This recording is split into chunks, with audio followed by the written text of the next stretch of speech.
పవిత్రమైన నగరం వారాణసి 1828 సంవత్సరంలో ఒక చిన్నారి పుట్టింది. ఆమె పేరు మణికర్ణిక.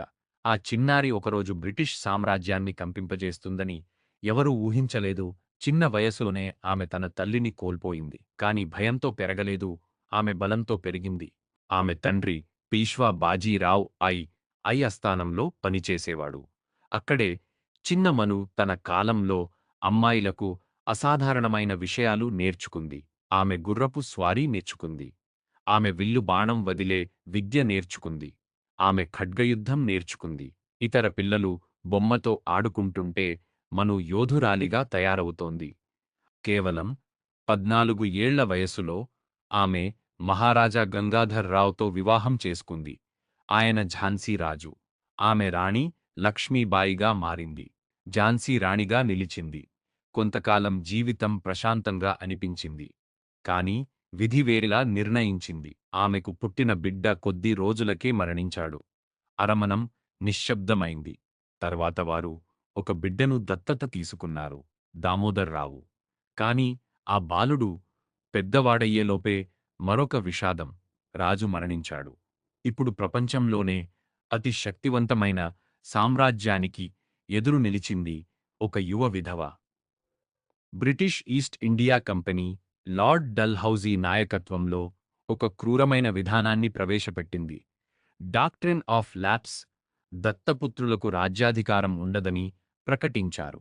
ఝాన్సీని స్వాధీనం చేసుకుంటామని చెప్పారు.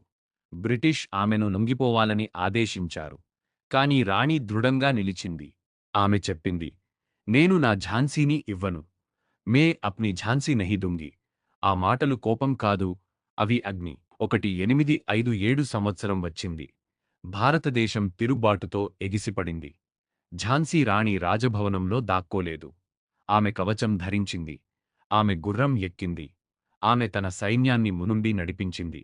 1858లో సర్ హ్యూ రోజ్ నాయకత్వంలోని బ్రిటిష్ సైన్యం ఝాన్సీపై దాడి చేసింది. తుపాకులు గర్జించాయి. ఆకాశం పొగతో నిండిపోయింది. కాని లక్ష్మీబాయి తుఫాను లా యుద్ధం చేసింది.